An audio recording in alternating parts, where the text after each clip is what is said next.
You're tuning in to the Black Hollywood Live Network, featuring news, interviews, and commentary on all things as well.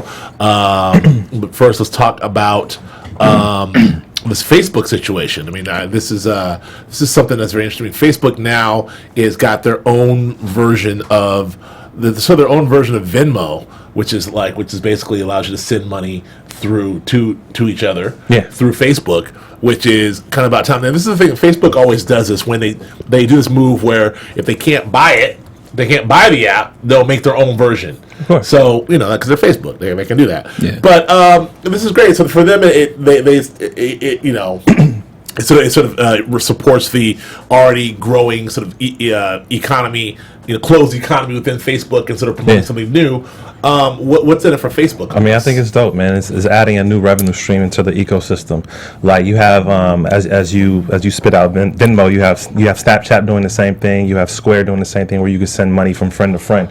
And essentially, what you do is you put in your debit card information, and obviously, Facebook takes that information, as they take all that you do on Facebook, and they monetize it. So they take that information, and now what they're trying to build is a competition model for Amazon. Right. So while you're in the ecosystem of Facebook and you're chatting with friends and you're posting stuff and you're looking at different links, now you might see a link that gives you an option to buy something, and now you buy it while you're in Facebook. And so it's just another revenue stream for them. Well, and another reason to not leave Facebook. Exactly. Not leave this. Because do you use Venmo or any of this system? I don't use Venmo, and that was very elaborate. I didn't even look at it like that. I was kind of looking at it in terms of they're just trying to find another way to, I guess I was looking at a basic way to be different than Twitter. Because they always have a tendency to, whatever they're doing, because, Facebook, I would say, like, it's not as popular as it used to be. Because my mom uses it now, so they're just trying to go in a different stream, a different area. That's what I kind of took it as. I mean, and it's kind of like, it's just another way for you not to avoid giving money to your friend. Right. You know what I mean? Because they're just like, hey, what's up? I got you. Like, nah, I can't. My car's not working. Nah. And I'm like, oh. I think this is a huge play in the sense that Facebook has 1.3 billion people, and they're using it through the Facebook Messenger app, which has 500 million users. That's a lot of people. That's almost twice the size of America alone, just using this part of Facebook. So to be able to create a system where now you can, for a company that could only advertise before, now they can not only advertise, but now they can sell the product. Well, it's huge. Like, we talk a lot about the Bitcoin and all these other things. We're talking on and on about the cashless society and its move towards a cashless society via the apps and everything. Apple Pay and whatnot. Snapchat too. And Snapchat is whatnot. So I mean, Facebook, you said already, is existing, with their existing, billion customers. To be able to say, I mean, this is larger than B of A, larger than Wells Fargo, like separately. This is what people in one place. So this is to me a step one to be able to not only keep you in one place, to be able to really maybe come up with a whole new way of commerce. Absolutely. So I mean, this is something that I think has some. Again, as I go to my doomsayer scary, it scares me. It is scary. It always scares me, but this is what it is. So I want to keep an eye on this. I think it's huge, though. I think Facebook is going to kill with this move because they already had the audience, and now to be able to present this new form of doing business for companies and for consumers, I think they're going to murder it. I think people will adapt to it. People are already kind of adapting to like Apple Pay, when you just go to the store and you just slide your phone and you pay for stuff. Now you can do it on Facebook with the press of a button. People will adapt to that. Yeah, but that's the goal, right? I mean, the goal with all of these tech companies or social media companies, specifically social media companies like Facebook and Twitter, is to amass as many sort of users, followers, whatever you want to can as possible in your community, right? To get to a critical mass. At a certain point, like Facebook has been there for 10 years, but you get to a certain point of a critical mass, then you can pretty much implement whatever it is. Hey, this is my car. Exactly. This is my my money system. Absolutely. This is my method of listening to music. Absolutely. Like you can do, this is my television network. Because that's kind of the goal. Once you get enough people engaged, then you can introduce all kinds of things, and that's what Google is doing with YouTube and Google. That's what Twitter is ultimately doing. That's what we talked about last week when we talked about which we'll get back to today. I'm drawing a blank on it. The Meerkat. Yeah, I mean that's what Netflix. That's what everyone's doing. Spotify. So they're right on time. But to take it to the commerce level is really interesting. So what's the goal? Is like Zuckerberg's goal to like control Earth through Facebook? It's crazy. It's like he has a hand in like I don't say every pocket, but it's just trying to be like a way of life. I mean, that is the goal. I mean, to control Earth is, but the goal is basically to control Earth, to get as many users as possible, and then figure out as many ways to engage these users to whatever financial means those may be. And I think that once you have all these people engaged, once you can, you can sell to them, and once you can sell to them, then you can make a ton of money. And then once you can sell to them, then you can get advertisers and buyers and companies and corporations and individual people to do anything you want. But now, more importantly than corporations, giving you money, you have individuals giving you money. So you know what? I'm not going to go get money from Ford or go get money from whoever, a different company. I'm going to have Akili give me money. Akili's going to give money to Joe, and Joe's going to give money to Michael, and we're going to watch this all happen and create our own system. So it's interesting. We'll see how this sort of plays out from there. That's cool that he never lets Facebook fall off. No, he always finds a way to continually evolve and not MySpace it. Yeah, I mean, or Black Planet, or Black Planet Space it. I don't think Facebook or Mi Gente Space I don't think Facebook. I won't say ever, but I think it's inevitable that they won't ever. I will say they won't ever fall off. And I think they're too big to fall off. I always thought that they would, because it always felt passe. Like, even I speak to people now, like, it's kind of like, I don't even use Facebook, but they always come up with something where you're just like, oh, hey, you want to get paid? It's reached the U word, which is ubiquitous at this point. So Man, that's even though it's not the coolest thing in the world, there'll always be something cooler, but it's not going anywhere. So that's that. I want to talk about this water, this Australian water wave farm. I just want to touch on it briefly. I think it's really cool. New energy source in Australia. It's these farms. It's these sort of generators that are floating underneath the water that use the ocean's power to be able to generate electricity and water, which is great, especially for us here in California. We're having all kinds of sort of water shortages. I mean, this technology seems viable. Do you think it's something that we can be used anywhere else? I mean, I think it's awesome. You think like you said, use LA as a case drought. We're seeing high levels of desertification. To think that you can harness. We already have solar energy where you use the sun, but you can't use it. You can't harness it at night. We already have like wind energy where you have the weather hitting a turbine, but it's dependent on the weather. Right. But now to think that you can use the waves, which is a constant, to generate energy for yourself, I think is awesome. And the planet is made 70% of water. Like, the planet is mostly oceans. So to be able to, I think it's just an amazing point that we can try to find cures for cancer. We could send people up into space. We could develop all these new technologies, but we can't separate salt from water. Right. Like, to me, that's like one of the simplest. Well, not simplest. I think that's one of the things that we should be focusing most of our energy into for sustainability for world population. Water and purifying water. Exactly. I mean, like my smart water, my Aquafina, 7 times osmosis. They take the horrible Detroit River, and make that into some beautiful water. They got to be able to figure out a way to do this. And last thing I'll say on this, and unless you have things, I want to move on. But like the ocean is perpetually moving, perpetual waves. So that there's no better energy source instead than the ocean itself. So, and I think what's dope about this is that it doesn't emit any CO2, or it doesn't have any like negative emissions into the environment. Versus these other things, there are some slight emissions that kind of corrode and have some destructive force to the environment. Even though it is a green energy source, it still has some type of pollutant. This one theoretically does not. Now, the last thing I'll say about this is, Australia is essentially, it's a continent, but it's don't call it an island, but it's surrounded by water. So the notion of Australia doing this is, but it's mostly desert too. It is mostly desert in the middle, so they're the most in need. I mean, really, it's just outside of the coast, it's barren as hell, like a Mad Max style in the middle. So but it's interesting to see if we can adapt these two places. I mean, like, the United States is pretty landlocked for the most part. So, if we can adapt these on the east and west coast and then Gulf of Mexico, and see if we can use those for power here. But I don't know. We'll see. I don't know. You have any thoughts on it? Yeah. Quick question. So is this pretty much just energy based, or is for energy and to get clean water to say both at the same time? And that's what's unique about it, because most new green energy can only do one thing. This is doing both. So it's generating electricity by the force of the waves, and it's also collecting water that it can use to go through. Essentially, they'll transport the water they collect to go through a desalination process, which will make it fresh water or drinkable water. So I think it's pretty fresh. There's 3 words in there I didn't understand. Yeah. I'm learning. Being next to you, I'm learning. Essentially, Pepe, what I'm trying to say is, okay. So anyway, I think it's fantastic. So we'll see where that goes. So we'll move on to this health insurance thing. I mean, I'm going to just touch on it because this sort of speaks to an overall thing we're talking about, which is sort of like, again, being everywhere, people knowing everything. There was a breach, a data breach in this health insurance that exposed 11 million people and their information. It just seems like, the ability for our need to have our information out there to be able to function, and with these large corporations, including the health insurance company, right, then these companies now become a bigger target Yeah. for the hackers to go and get all this information from. And it makes you wonder. I mean, this is you're a big non-proponent of having your business in the street, information wise, and everything else. You damn Skippy. So how do you? I mean, is this something they ain't gonna get you, or how do you feel about this? I mean, I think we live in a hacker world, so I think anyone can be got. If your information is in digital form, anyone can get it. Right. So you run the risk of that happening anytime, anywhere, any device, any platform. Right.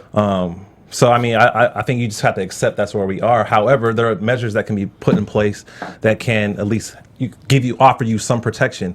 And I think that's just kind of just what it is. You know what I'm saying? I'm not against modernization, because of these, but when you have these hospitals and the healthcare system being modernized and going digital, then they become these larger targets. I mean, are you worried about this sort of stuff at all, Michael? Well, I mean, I'm always worried about your info getting out there, but I'm kind of cool with it. I'm not too crazy about I don't care if the government, I don't want them to know my information. I mean, they're going to. They know you wrote that song. They did. They know I wrote that 15-minute song joint. I wrote that. And I'm not ashamed of it. If I did it, I don't got no secrets. So, you just don't want someone else to get your, the social security number, the credit card numbers, those things like that. But, I mean, I'm cool with it. Okay. I think that's what the one point that I took away from this is that Obama's trying to pass the Personal Data Notification and Protection Act, which requires companies to tell the customer that, hey, your stuff has been hacked within 30 days. Right. And with this hacking case, it took the company 47 days before they told the customer. So it's like, why are you waiting to tell us that our information is out? Yeah. Yeah, that's what I'm saying. It's done, and it's also a shame that we need a bill to be able to have that happen. Right. But that's the thing with identity theft. You always find out a year later, I bought what with what I did that. So we'll see. Yeah, we'll see if that. Never mind.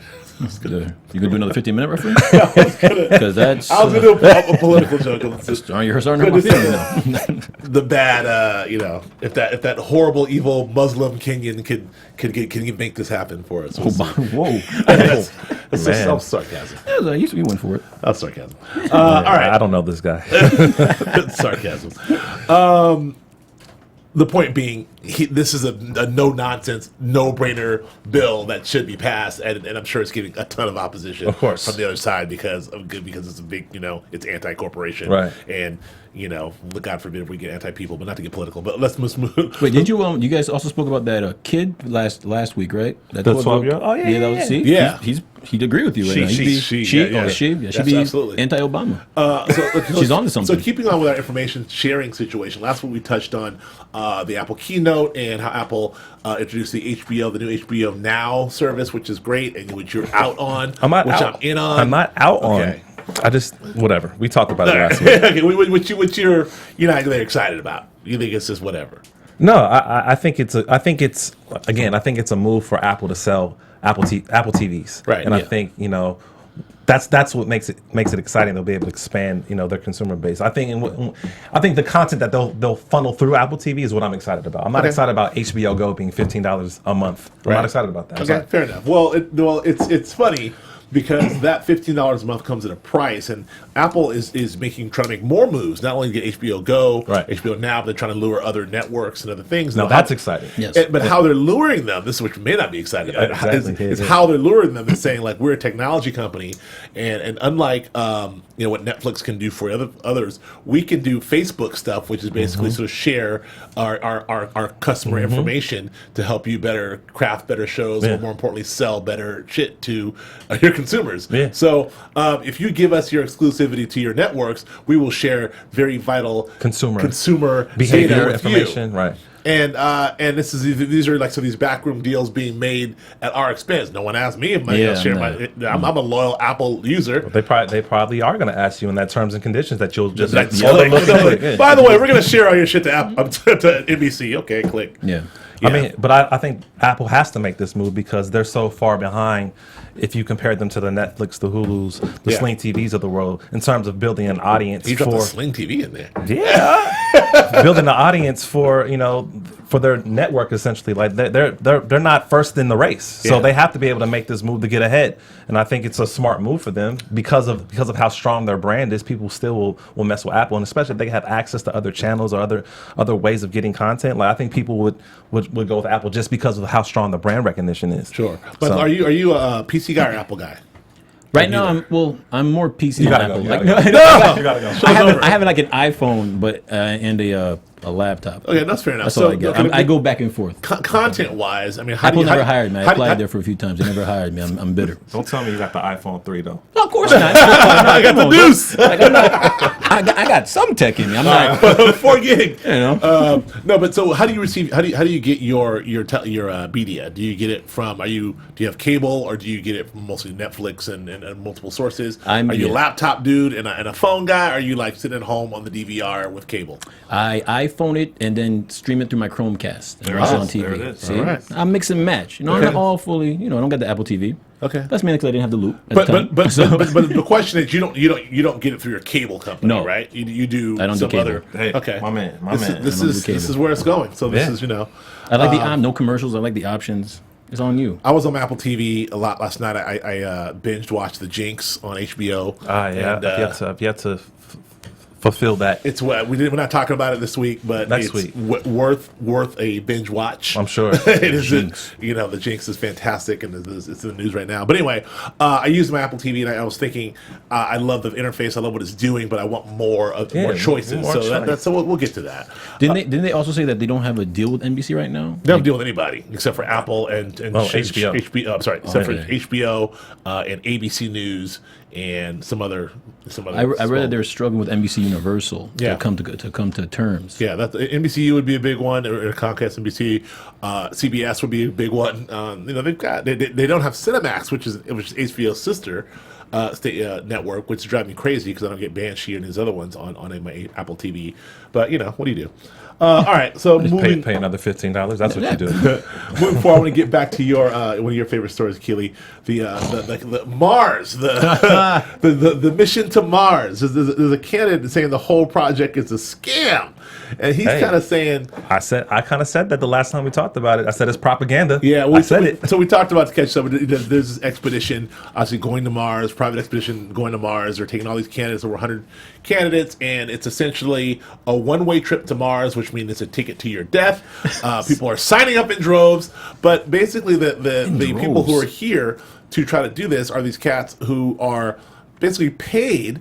Sort of this pay in advances, and they're paid to be able to go on the media trail and evangelize about the greatness of going to Mars. But they're also encouraged by the group to give 75% of their check back into the system. It sounds like some Scientology-ish right there.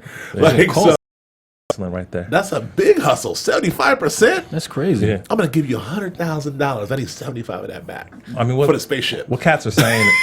What cats are saying is that a lot of the I guess.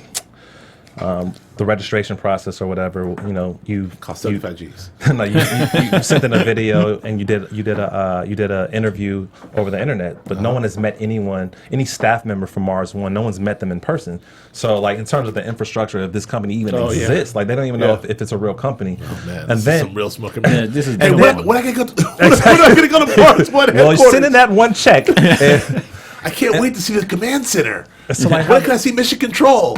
How they're setting it up is like, okay, so yeah, like you said, you go out on a media campaign and maybe someone wants to interview you, give you a couple thousand for the interview. Yeah, give 75%, and we'll give you points. And whoever has the most points then gets higher ranking to be able to go to Mars. Pyramid scheme. Exactly. That's exactly what it is. That's exactly what it is. And so it's sad because it kind of kills the enthusiasm that we have about going to space, right? Being that this is like it could be a hustle, it's not real. It's a huge hustle. It is. I think I saw this on Focus with Will Smith. Man, this is a crazy hustle. It's a setup. Wow, Yeah, man. that's unfortunate because I was really excited about not going to Mars. Oh, okay. but I was excited about someone else going to Mars for 37 days or whatever it is. Man. Okay, well, hopefully that's not the case, and if it is the case, then that is a shame. 'Cause that takes away all of our hope. Think about too, like the big media push that was behind this story. Yeah. If it is a scam, that's terrible. Well, there was all this. We talked about this story. We talked about all the, we did our best Neil deGrasse Tyson, and the STEM and the science, technology, and engineering and math are coming back to America, and engineering and math and science technology. This is what we need. And now it's just a bunch of fools in Man. in the Cayman Islands with a P.O. box. Come to Mars. Anyway. Wow. Exactly. Hopefully it's not the case. Sounds like a Craigslist scam. Yeah, it is. Which I've almost been caught on a couple of times. I'm like, why is this random person emailing me? Like, listen, you might help me? I'm stuck in Russia. Nigerian prince? No. Well, Okay. I never met the Nigerian prince. Okay. Well, yeah, no one's after Nigerian prince. Trust me. The Nigerian prince is a lot of money. All right, so moving on. We talked about the 3D printing a long time ago, and I wanted to touch on this story, which is a 3D printed nose. It's ready for implant trials. Yeah, I don't know this one too good. Can you expound upon me? So 3D, we talk about 3D printing has made giant leaps. We went at CES last year. We saw a gigantic amount of 3D printers. It was even bigger this year, allegedly. The promise of 3D printing is one day we will be able to use organic materials and cells to be able to print organs and tissue and other things and grow them and use them on humans. Right now, they're able to print.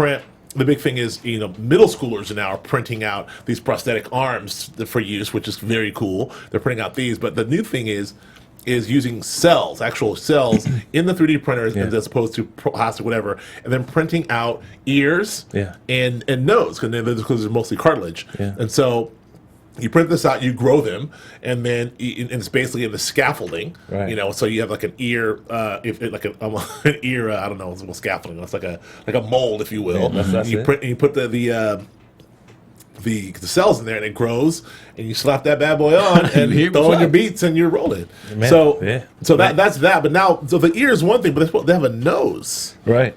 I think. It's not even. Obviously, it's not even being adopted for humans yet. Like, they want to do a trial with, I believe, sheep, and I think it might be lamb. Yeah, sheep always get it. Hopefully they plan to start that trial within a year, where they actually, implement that technology, where they take, an animal cells and mix it with a biopolymer, and essentially, like you said, it creates a paste, and they put that paste onto your biology, and your biology attaches to it, and you're good. Versus, like, the problem is that sometimes your body could reject whatever the attachment is because of the chemical makeup doesn't coincide with what your genetic makeup is. But now they're able to do it through 3D printing, taking your own cellular information and connecting it to your own body. That's the biggest fear, is that whatever it is, the foreign antibodies is the biggest thing with heart transplants, or people, the old baboon heart transplant, all the things. Right. These foreign antibodies coming into your body, your body will reject it. It's poison. Yeah. But if you use your own cells, your body, it's easier for your body. Now, who knows where we are with organs, which is a whole different thing. But your nose, maybe that may work. I don't know. So, your nose is important. It gives you a lot. Yeah, it gives you a lot. It does. So I don't know. So that's my biggest fear is the Clone Wars. You know what I'm saying? They're gonna make the clones, and that's it.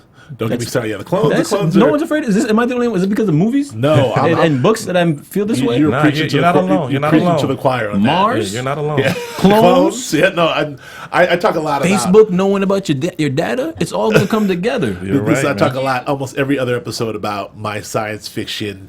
All my science fiction nightmares coming true in the future, and they're all here right now. It ain't gonna be fun to live. Did you see on the Washington Post about a 3D printer trying to redo the Terminator 2 villain teeth at 1000? Yeah, I just read it this morning. I'm not playing these games. Exactly. I don't know. But they were just talking about it on TED Talk. And and they actually redid the scene of it, and I was like, really? "That's how it starts. That's how it starts." Cybernet.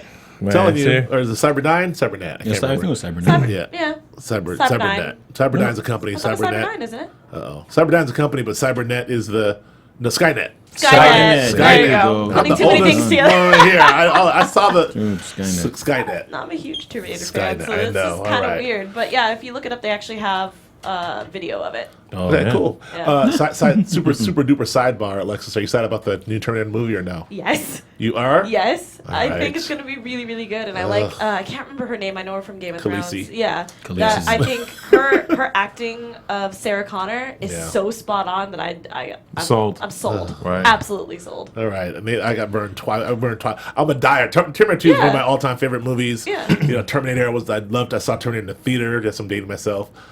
Before you were born. That's not Terminator. So you took your first date to see my prom night, actually. My prom night, 1984. That's terrible. But that's not, Terminator 2 is one of my all-time favorite movies. Terminator 3 was terrible. Yeah. Killed me. Yeah. And the McGee version with your boy Christian Bale was like, yeah. And now this. I think it's going to be really good. They said that they were going to really pull from Terminator 2 and 1. I know. Well, it's one of those like pretend like Terminator 3 and 4 never happened. So, exactly. So I'm actually pretty I'll watch excited. 1 and 2 and then cross my fingers and go in for this. But who's directing super it? side note. I forget. As long as it's not James the Cameron. Guy who, no, it's not. That's all that matters. Cameron doesn't have the rights anymore. It's a whole thing with that. Yeah. He created that's a whole separate thing. But yeah. But no, I'm excited. I am curious to see what they're doing with Schwarzenegger since he's aging a lot in this one. So I want to know what the story is about that and how they're going to completely wipe. I'd rather him not do it. There's a weird thing. We're way off topic here, but apparently it's like an alternate like time universe where they went back and they did this and this guy Terminator aged and she calls him Gramps or something. It's all it's crazy. I don't know about that. That sounds kind of whack. It does, right? That sounds very whack. We were at Gramps. I'm right here. I'll be back. Gramps, come over here. Where's the shotgun? Man, oh man, Gramps doesn't work. Yeah, that sounds very bad. You said it's gonna be good. I think I have high hopes for it. I'm not gonna put all my eggs in one basket. We should time, midnight watch it. We should go. I will totally do that. Okay, we should do that. All right. Okay, moving on. Meerkat. We talked about Meerkat last week. Yes, we did. And really exciting app. We talked about the idea of Twitter trying to buy Meerkat. Meerkat's this app. No. Periscope. I'm sorry, Periscope. Twitter tried to buy Periscope. Did buy.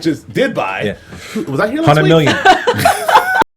Bought for 100 million? Periscope. Twitter bought Periscope for 100 million. Periscope is a Meerkat-like app. There you go. That allows you to share video, a la Instagram and everyone else, in your own sort of more live streaming video. So you can tweet. So you can live stream and tweet at the same time. Is that what so like if we're all friends on our Meerkat network, I can broadcast something and have Lola over there in the corner have a speech, and she can broadcast it to all of her followers. Right. Whether it's 3 followers or 150,000 followers, or like Kim Kardashian, 14 million. Her followers have the ability to have a conversation with her, like you said, via Twitter. So it's like a fancier Snapchat. Well, it's a live streaming. So think of Snapchat, but actually live. It's like Ustream. Remember Ustream? Yeah, I do remember the difference between Meerkat and Periscope is that Meerkat has more of like a Snapchat element, that your live stream actually disappears after you finish the stream, versus Periscope, you can actually save it and play it, or have your audience review it afterwards or at a later date. But I think this is huge. Like the Twitter thing, like it goes in the Twitter feed. That's the whole thing of Periscope versus Meerkat. Right. But go ahead. What? No, I just think it's dope. Like in terms of we look at radio, traditional radio, even the podcast, you have like this one dimensionality, like people will listen to you on the radio and there's no interface, there's no interaction, versus with this, it's the first time, because of the internet, because of technology, now you can be able to have this connectivity with your fans in a way that's never been done before with your smartphone, wherever you are. As opposed to Skype, it's different from you don't Skype. have to be at a home base. From Apple Chat, which is iChat, or Google Hangout even, which is great, and this is from your iPhone. But one of the things we talked about last week, potential uses for this, people are actually doing it at South by Southwest. For instance, there was this really cool after party where Lil Wayne performed. This is an exclusive party, and a lot of the folks within the party were on the network. So there's people at home in LA or New York who are watching this in real time this performance from Lil Wayne happen at this party and then talking about it. And not just that, like the quality of the stream is good. It's solid. Yeah, like it's not shaky. Like it sounds good. It looks good. Quality. Okay. Like I think that's what's dope about it. What's even better about it is because it's like if you're the one guy, like say I'm there and this is happening. So one guy watching this had several friends at the show, was at several points of the crowd. So they're at real time can actually switch camera feeds. Like, oh, what's Alexis's view? Right. Oh, cool. What's Michael's view? Oh, that's pretty awesome. Oh, cool. I didn't know that. Oh, my friend's on stage. What's he looking like? You know, it's that. That's cool. So that's kind of the promise. That's a snippet of what the promise could be, and that was like that's crazy. I have this point too. Like, yeah, it's super game changer because you got to think of other forms of media, like radio or like TV or even like recording an album. You have a degree of latency where you record something or you create something, and it takes a certain amount of time to reach the consumer or the audience. And like never before, now you could create on the spot, and there's no latency, there's no pause, there's no anything. Like it's real time, and you get. I think that's the future. That's super big for companies, for everybody. You know what I'm saying? Yeah. Well, it's incredible. So I was just gonna add that it's funny that you guys said the music industry, because when I first read about it, I actually thought the industry that's probably gonna use it the most is the adult industry. I mean, they're gonna because that's what Kenny was just telling me. Because I was right. See, I mean, as your manager, I feel like you have to be innovative in how we promote you, my man. I remember I used to use Vine, and I was just on Vine, just chilling. And then I found myself somewhere, and then it just got really freaky. Like Vine just got real freaky. It just went from regular 4-second jokes to 4-second nastiness. There's a few. I mean, Twitter's the same way. Snapchat, I mean, now that too. Twitter added the new. Well, Snapchat's always been like that. I feel, but like with Twitter now that they add that video feature, See? A lot of porn stars are doing that now, and I'm like, that's weird. Yeah, that's terrible. I think it's dope too that, I mean, this is what South by Southwest is for, which we'll talk about probably next, but a lot of these startups go down to Texas to showcase their new app, and it blows up. Like Twitter blew up down South by Southwest, Absolutely. Uber blew up, Foursquare blew up. Absolutely. Like, so I think we're seeing like the future of live streaming right now. Like Meerkat, Periscope is going to be big in the next year or two. Absolutely. This is the forum for that. Like, it's not just about, where Sundance is about premiering your movie or South by Southwest about premiering your movie. That's what I thought. I thought South by Southwest was a film, straight film festival. Me too. It's three. Well, it started out. First of all, it started as music, right? Okay. It's all music, and that's where it's always been. And then it emerged into the film community because Austin has a huge film scene. So then it's a place. It's become this sort of de facto next stop to premiere your film, like a launch pad. A launch pad. So whether you do Telluride, you do Sundance, you do Tribeca, you do South by Southwest, right? Yeah. And now Just like Comic-Con. Comic-Con. And now there's this third component which they've added a new 3 days, which is the tech side, right? And so it's a whole. So it's almost like a mini, very cooler CES meets meets E3. Yeah, so CES, E3. Yeah. Because all rolled in That's one. really cool. Coachella. It means Coachella. So you every have that main festival and just throw it all in. Yeah. A so blender. those first weeks, whatever your hot app is, whatever your thing is, you bring it there and you show it to the world, and then the world reports on it, and then next thing you know, it's Uber or it's Twitter. You're a $1 billion company. Or next thing you're a $1 billion company. So it's launching I was bands and movies and tech. Yeah, because I was a little confused because I saw like artists as in like musical artists, and then I also saw people who were on Broadway that were attending too, and I was God, what? yeah. I didn't get it. Yeah, I was really lost. The South by Southwest has become everyone's there now. Yeah. If you have anything, mainstream like Kevin Hart, everyone except for people of color, which we'll get into next. Yeah, because I wanna know about this. listen, it's. Let's get into that. So let's talk a little about South by Southwest. Good segue. Silicon Valley. It's a great He's segue. good at that. South by Southwest. There's a big conversation there about sort of Silicon Valley's diversity problem in general, which sort of speaking of the tech side, Silicon Valley again is very much known for its sort of venture capitalist, aggressive venture capitalist view on starting businesses. You have a lot of tech companies. It's been traditionally all the tech companies from Hewlett Packard and on up. The big huge tech boom in the aughts and the tech bubble burst, and now we're seeing another gigantic bubble happening right now because these young VCs are coming up who who have all this money didn't lose money in that first tech bust. Right. You know, so they're spending money and getting like crazy, but everyone seems to be making out in all these apps, there's all this opportunity except for People of color. people of color. And women. And women. And why is that, Achilles Shine? I mean, come on, man. I mean, you know why that is. We can't make an app?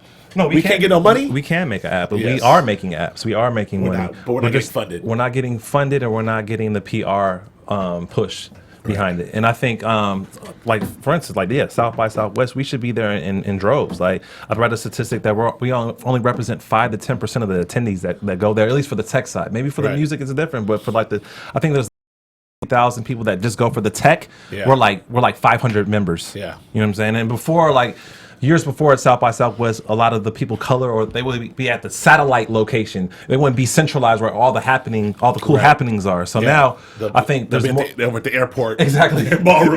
There's more of Ballroom D.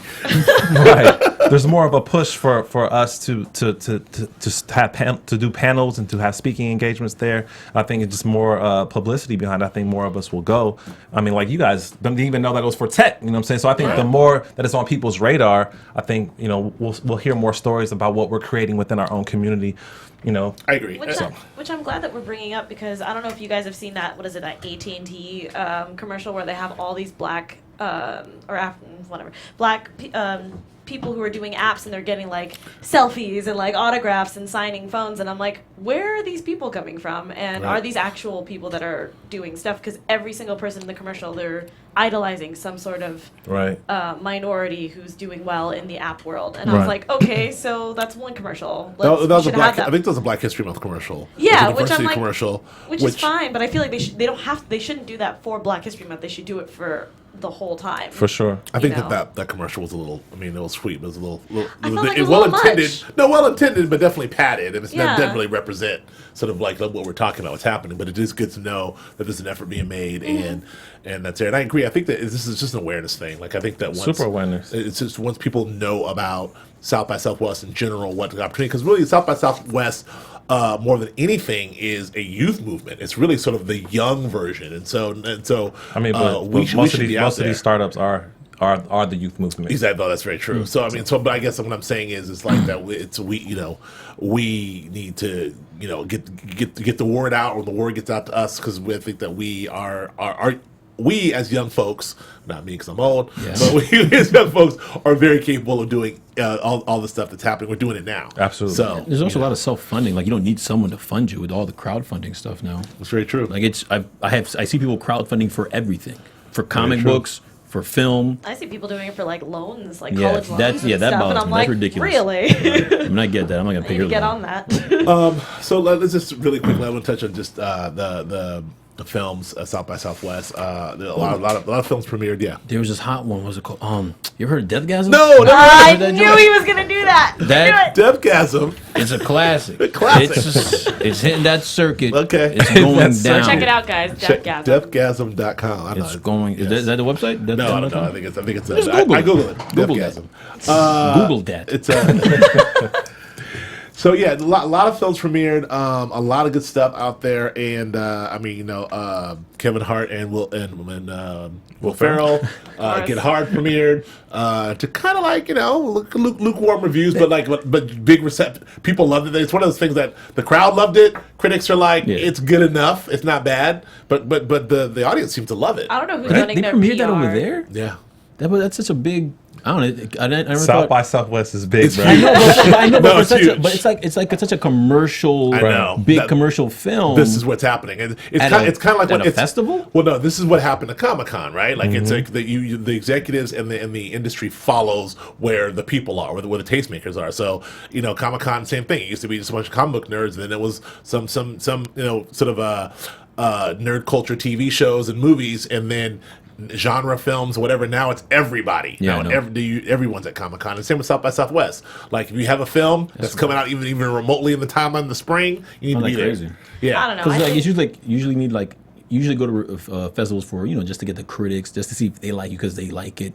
Then it could add to it. That's not really a critic film. Like, critics are probably going to kill that film. It's really all about publicity and making a splash. It's about the splash. Yeah, because you got to think from a social media angle. Like all these tech companies and social media companies are down there. Right. So like to be able to integrate your product, be it a film, be it a TV show or an album or whatever it may be, with all these avenues of technology, you want to be in the fold of that. And so that's exactly what South by Southwest is be able to engage your audience with your product through the best technology that there is, the newest advanced technology that there is. Yeah, well, that's what it is. So that the new Amy Schumer movie got Judd Apatow directed the Amy Schumer movie, which I cannot think off the top of my head. Got a lot of great reviews. I don't know, like most of the films seem to have some decent movement. Any standouts that you know about? I actually was looking it up right now, to be honest with you. Okay. I'm not too heavy on the film side this year. I haven't really studied it, to be honest with you. But yeah, it's all right. I knew about the Amy Schumer one. Yeah, she's. I'm very excited about that one, and it's just more. My internet went down, which is not good news. So we'll have to actually move on to that. But I do want to move on to away from the South by Southwest stuff. I want us to skip down to the Ghostbusters conversation and reboot. Because so we talked about this before. There's unfortunately the Ghostbusters remake has been in the works for a long time. We were very close to getting the remake with all the original members, and unfortunately Harold Ramis passed away, which sort of really derailed the whole thing. So Bill Murray and of course Ivan Reitman, the director, and everyone, Dan Aykroyd. Everyone's out except for Ernie Hudson. No, I'm kidding. No, but so it kind of got derailed. So what they did was they decided to reboot it as a female version, which we were all excited about. That's a good idea. Kristen Wiig and Melissa McCarthy and Kate McKinnon and oh my God, my girl. Mindy. No. The hilarious sister whose name has escaped me, of course, on BHL from Saturday Night Live. Anyway, so the four of them. I know who you're talking about. Yeah, her name escapes me too. The four of them were on there, and it was great. I mean, directed by Paul Feig, who did Bridesmaids. It's the new thing. Everybody's excited about it, and there was this kind of like mumbling from dudes mostly, sort of saying like, "Oh, you're messing up my childhood. Nah, this is my Ghostbusters, and where the dudes at?" So Sony kind of caved and said, "Well, guess we will do a Ghostbusters," and Ivan Reitman and Dan Aykroyd formed the side production company, the Ghost Corps, and have an office on the lot, and they're developing what they're calling the Ghostbusters universe. Right. I mean, I'm a Ghostbusters dude. I don't know if I need a whole universe. I think it's smart. I mean, in which, you'll have the list. The comedy girls will live over here, and then you have a Channing Tatum version over here. I see it as a bigger play than that. Than just the film. They're talking about expanding into TV. They're talking about rebooting for merchandise. Yeah. Like I think that's just the same thing we've seen with like all the Marvel stuff. Yeah, they're trying to get like Marvel away. it's the same like train of thought. So I think it's very smart. But the Ghostbusters universe, I guess what I'm getting at is 4 guys, a bunch of ghosts. Like it's not Marvel is a lot of superheroes, they have a lot of villains. 4 guys, a bunch of ghosts. Now we got 4 girls, 4 guys, and a bunch of ghosts. It's already expanding. Like I don't, Start the spin-offs. I do remember they did have that cool cartoon, The Real Ghostbusters, that was actually a little serious. They had about 3 video games, one recently that was actually really good. So they kept the Ghostbusters mythology going for a long time, and often pretty serious. I mean, the Ghostbusters, the first 2 movies were comedies, and the cartoon and the video game were actually kind of serious. So I don't know if this Channing Tatum version is going to be like 22 Jump Street style funny, or if it's going to be like more serious. I think it'll have a comedic flair to it. What do you think? Before. Channing Tatum is a Ghostbuster. It doesn't work for me. I'm a fan of Channing. I think I like him too. I think he's a likable actor guy. I think in this role, like if it's a comedy, I think it'll work. I think it'll be really, really dope to see him, playing this classic, at least this classic film for my generation. Like I think it works for him. Right. I don't know who else he'll be paired with, but I think he'd do it justice. I'm gonna guess it's 2 white guys and a black guy. Yeah, probably. That's gonna live. Well, tell me why you're out on him. It's just no matter what they do with it, at least it's going to just remind you that it's not the other male Ghostbusters. At least with the women, it's such a different angle that it works. That you're like, well, okay, it's the female version. Right. But with the guys, Channing, there's no actor out today that's going to be able to replace, Bill Murray, Harold Ramis, like mainly Bill Murray, and Dan Aykroyd. It's just not going to. it's just not going to work. And even if, and the reason Channing Tatum was so good in 22 Jump Street, which was awesome, which I like him in it a lot of that was Jonah Hill. You know, he showed a lot of improv, but I just don't think it feels like a money play to me. Well, it's definitely a money play. I mean, I'm on the fence Marvel on Universe, everyone's trying to do universes now. Yeah, I'm on the fence on it. I think that it could be something successful. It feels very cynical, like the whole idea of like we're gonna have the Ghostbusters universe. But then again, I'm a fan, and that property means something to me. I'm an older cat, so I'm and to have it be from my age on down. I mean, it could be something, and it could be my kids and my kids' kids will be doing Ghostbusters. Can you see people like latching on, like the people who are clamoring for Ghostbusters so bad? Right. Can you see them going to a Channing Tatum led Ghostbusters and be like, oh, this is what I was hoping for? They're gonna bring. I think where we are technologically speaking, what we're gonna see like in terms of the CG, I think it's gonna be a strong push. It's gonna be dope, man. Yeah, and Bill Murray, was so good in those movies. Yeah, I mean, it was such a Bill Murray thing. Well, and that Dan Aykroyd and Harold Ramis were good too, but like and Ernie Hudson. I know. Sorry, that's Ernie. That's twice. But I don't know. We'll see. I'm still very excited about the female version, but I'm not. We'll see. But I do have to say, man, when we went to ILM, we got to see all that Ghostbusters stuff. That was pretty amazing, man. So just to think how far we've come for 20 plus years now, where we are technologically. Yes. Like the stuff that they're going to be able to do on screen, like with the different characters, the ghost characters, are going to be crazy. I agree. I agree with that. I agree. So we'll sort of. We'll see. All right. So moving forward. So Leslie Jones. Damn. She's hilarious. Like her stand-up is really Jones good. Is hilarious. Her stand-up is really good. All right. So sorry, Leslie. Just also on the pop culture side, I want to talk a little bit about Kendrick Lamar's album drop. Kind of a weird, almost accidental drop. It felt like because there's some weird. There are no accidents. Well, there was a weird. This is a controversy about like how Interscope they released a clean version by accident and then had to like release the other version and then it's out now, it's out. Kind of almost like there's a lot. There seems to be a lot of that coming on these digital releases lately. A lot of leaks coming out, but it's out. Planned. I think they're planned. Man, it's strategy, man, all the way. Okay. I mean, you gotta think. Drake dropped his album the same way, right? And it got like 8 million spins on Spotify the first day or whatever. So Kendrick came in and did the same thing and got almost 11,000 or 12,000 the first day, which is the highest that Spotify has ever gotten a hip hop album. Right. Come on, baby. Yeah, talk to me about that. I love Kendrick Lamar. All right, then. I'm not mad at Kendrick at all. It's not a slip up, man. That's strategy, bro. I've given the album probably like a half a spin. I like what I hear. It seems very dense from the standpoint of like there's a lot going on. It's not just your average, it's not what you're hearing on the radio now, like trap hook. There's some depth going on there. Yeah, without question. So it's a solid album in my opinion. I mean, I know we're not doing a full album review, but I think Kendrick has done an amazing job with his creative abilities to communicate a lot of social political things, a lot of social economical things that affect people of color, and the orchestration of the music, the production, it's all like the sequencing of it, the storytelling aspect of it. I think is on point. Okay. And I think for me, like it just speaks to where we are. Like to me, this is a tech story because I believe that we're in a shared economy. Like I think people care less about having a collection and buying albums versus having access to albums. Right. And so that's why you see these numbers. Like I don't want to be the last person in line to hear the Kendrick album. So I'm gonna sign up to Spotify. I want to be the first person as soon as it drops. So that's a different landscape that we're in. Like people aren't buying albums and being collectors. They just want to have access to whatever information's out there just so they can say they heard it first or you know what I'm saying? So I think that's huge. I'm still collecting. I'm still like yeah. I don't got it, so I guess I'm out the loop. Yeah, I'm one of those guys. Spotify. I got a question. Yeah, they said it had the most streamed. Yeah, in comparison to who? In comparison to everybody, Beyonce and all everybody in one day. One day. Now time will tell, but like when it dropped, like instantly everyone and look, Kendrick is a.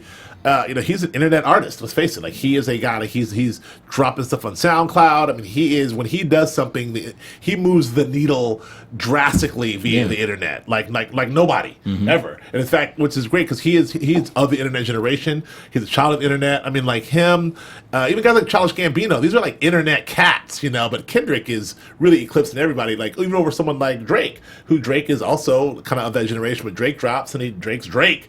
But Kendrick is, This is one album. And you got to, I think it's amazing because he's not doing songs for radio in the traditional sense. Like his music is purely authentic. It's purely genuine. Yeah, there's not.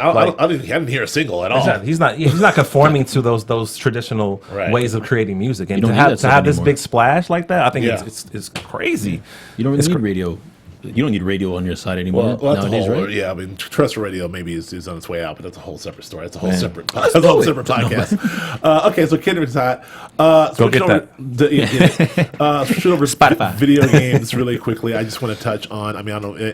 I only want to do. Okay, we got a couple. Pixels trailer and the Adam Sandler. It's a hot. I'm excited about this. Yeah. Speaking of Ghostbusters, that was awesome. It feels like the millennial Ghostbusters, right? It's got a very Ghostbustery feel. It's got Kevin James, Lola's favorite Kevin James. It's got Josh Gad. Yeah. What's that? Josh Gad. Yeah, Josh Gad, who's hilarious. It's got Adam Sandler and my man Peter Dinklage. So that's a pretty good 4. And was that the real? Did you see the one with the creator of Pac-Man? Yeah, was that the real creator of Pac-Man? I'm not. I don't think so. It might have been because I looked online at a Nintendo article and it looked like. I think that might be him. Really? Yeah, wow, but it does. My baby. If you haven't checked that trailer out, guys, check it out. It looks great. We're all equally excited about it. I have to say, I laughed out loud when I saw it. Yeah, it's really funny. It's really funny. So it looks good. Effects are good. It's in 3D. So yeah, it's such a thing. Like it's like completely our generation has completely and utterly taken over. Like that movie is literally telling us, like, it's ours now. Because all those, I mean, like my dad played Pac-Man like crazy. So it makes me feel like, wow, we're really sort of through the looking glass here. Yeah, like Pac-Man. We made it. Yeah, so it's crazy.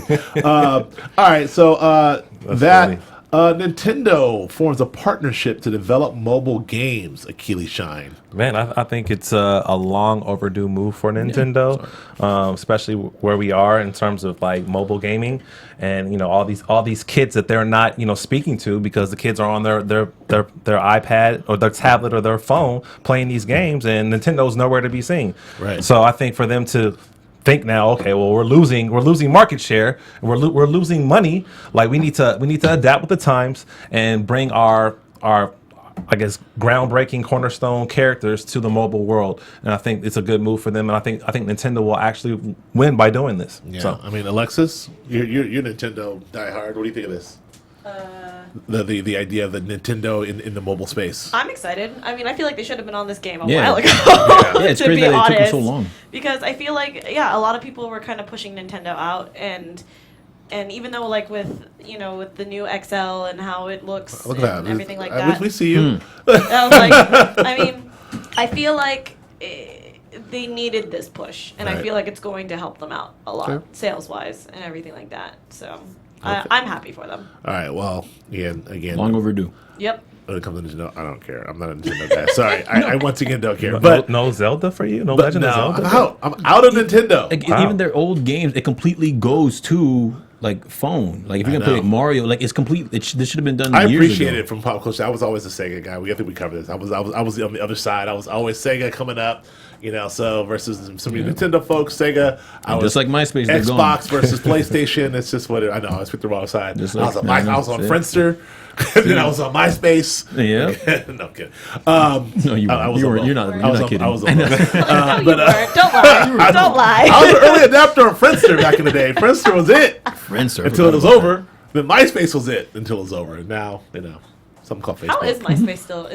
I don't know. Isn't it like a music streaming site or something? Something like that. I know Justin Timberlake owns it. And he didn't do anything for it. But I don't know I know what's happening. It's there. He owns it. He'll figure it out. Battlefield Hardline. No, Alexis, don't say that. I've been excited about this since we're at E3 with Ryan. We saw that. This is okay. Let me tell you. My Xbox game is off right now because it came out a couple days ago. Right. Yesterday. What was it? 2 days ago. A couple days ago. Yeah. I don't know when this is going up. Yeah. But it came out a couple days ago, and I don't have it. I should have been played it, and I don't have it at all. I'm really excited about this, and you're telling me what? No, I'm not saying that it's going to be a bad game. I am not excited about it because the last Battlefield for me wasn't that great. All right, but this is a hard line. They take me to the No. streets. No. They take me to the streets. It looks great. I'm not knocking Okay. it. I personally will not be spending money on it. I bought the new Call of Duty and I like it. Yeah, with that. which That one? was really Advanced Warfare? Is that what it's called? Yeah. Yeah. The one, yeah. Yeah. I have that one. I love that one. The Yes. Spacey one? Oh my god. I love that one. That whole campaign was so damn good. It was really good. It was very. I plus played that a couple nights ago. Yeah. You guys are supposed to bring video games for Shine, and I don't see Nah, a video game here. You got the Xbox One. You're supposed to bring it. I'll bring you a game next Help week. me I'll come bring you into a this game next world. week. Yeah, I'll let you borrow Destiny No, and like Black I Ops. said, like I said last Destiny. week, the guy that I'm watching, that's EJ, where you can find on Twitch.com. He just finished Call of Duty in 2 days, and Yeah. dear, 2 days. yeah, 2 days. I and finished it in 2 so, days. yeah, no, Man, it's what the hell? campaign I wise, you can finish it in 2 days if you Yeah. play for at It's a least a good binge. Oh, so if you don't 5 sleep. hours. No, Oh, I yeah. binged it. No, Don't sleep. I don't know about that. Don't but shower. Wow. No. You can take breaks. Finish but it no, in if 2 you, days. Yeah, 2 days. He streamed Monday and Tuesday, and he finished the campaign. Wow. Yeah. Y'all single then, right? My man. I finished it in like 2 days straight. Like, but that's how I play. Like, because I don't have the time because I don't have the time to play. Yeah, I try to go through it. No, I don't. You know, No, sometimes I agree it's with just you. like it's like how you consume media. It's an interesting thing about we talk about a culture of binging these Netflix shows. Yeah. Like I just finished, Breakable Kimmy Schmidt on Netflix. Me too. I just finished that. 14 episodes. I just finished The Jinx last night. Yeah. 6 episodes. I just binge everything. So video games are the same. I go through a campaign in in 2-3 days. Like if you think about it though, because of the way that it looks, it feels like a movie. So you can kind of you won't even notice the time is going by. Yeah. Yeah. Until like way later, you're like, oh crap, I've been. Yeah, exactly. Till the sun's coming out. Yeah. But You're in huddled terms in a of blanket. Yeah. in But- terms of like I was gonna say in terms of relationship, like if I was playing, say I'm off and I was playing a video game, my girlfriend left, and if she came home and I was still on the game, like Right. I'd have to like immediately change the channel, like oh yeah, I'm watching sports. We gotta pick a Then- spot. So you gotta play overnight. Then when she You goes gotta, to bed, like I'm going to the bathroom. Yes. know? This is why I don't date non-gamers because I Yeah. can't handle that. Yeah. I had a girlfriend that was like that, and I was like, I'm playing. Deal with it. And let's just say that didn't work out very well. I just wonder what you guys' scholastic aptitude test scores are. Hi, brother. Yeah, I was like, I did pretty well in the SATs. Hi, Okay. brother. Hi. I mean, let's I mean, it wasn't like I dropped great. out. No, I'm playing. let's just say I had a 637, and it took you. Wow. Mine was like 1360 or something. Yeah. like Go ahead. that. Go ahead, Alexa. That was like Something times like 2. that. Mine But- was that. If you no, I forget about it. I was. I can't math. I don't know what it was. I was. What was I? I was 13 something too. Yeah. Shoot. Great minds. That was back in the 70s. That was before the test. I had to punch holes. First year. Yeah, real guys had to talk to them. All right. No. Anyway, all right. So last thing before we get out of here, we'll talk about this story. This cat was Chris Gray was on Shark Tank. He has this wonderful scholarship app. This app is he's a guy who got over $1.3 million in scholarships. That's himself. grinding. That's crazy. That's Super grinding. grind, and then figure out a way to sort of like get an app, make an app so that people can find out where these scholarships are themselves and apply for them and get them all for saw- other people as well. Yeah. And go ahead. He saw a hole in the marketplace through his own avenue of trying to get to college and finance it. Yes. He saw a system that was broken. Like all these, he said there's a statistic that said there's $100 million of scholarship monies that go undistributed every year. Right. And he's thinking like, yo, how come people of color or people coming from conditions that I came from don't have access to this money? So he created the app Scully, and it's doing amazing things. It's an amazing thing. And, there was this I remember there's this infomercial back in the day with my man with the question mark suit. I don't know if you remember this. There's an infomercial on the question mark. He had this giant book. And he had the glasses? And it was all like scholarships that you got to find. You order the book, it's like $100, and you flip through it, fine print. You get But so it's that. All in your app, which is fantastic, and it's a really great idea. Been a big kerfuffle on Shark Tank when Lori and Damon decided to invest, and the two tech guys, Robert Herjavec and Mark Cuban, were very upset. They tried to ask him about the back end tech, Right. and before they can get that answer, they made a deal with Lori, and they were very upset about? and told her she knows what she's talking about, Right. what she's doing, and stormed off. But I mean, it seems to be okay. I guess we'll see, right? Yeah, I think we will see. I wish the brother success. Yeah, and we didn't say that he's actually a young African American Yes, that developed this app. absolutely. You know what I'm It's very saying? important. And we don't. I mean, we talk about us being more visible in the space of technology and social media and app development. Here's a prime example of someone that's doing great things in this area. I think before he even went on the Shark Tank, he got 100,000 buys off of iTunes and the App Store. Yes. So he already was profitable with this idea before he even went on Shark Tank. So to have the backing of these two sharks, I think is going to push him overboard. Yeah, it's fantastic. So we'll see what happens. For sure. I might go up there and try to go back to school and get some money. Man. Tech grant, some kind of geek right? nerd grant. Something. Something. That's all I got. That's all we got for today. I don't know. Yeah, that's it, right? Let's go out to 15 minutes. Let's open the laptop. Oh. Let's end up. 15 minutes. Only got us 15 minutes. I will mute your mics right now. Alexis, I didn't rap. Do that. I didn't rap yet.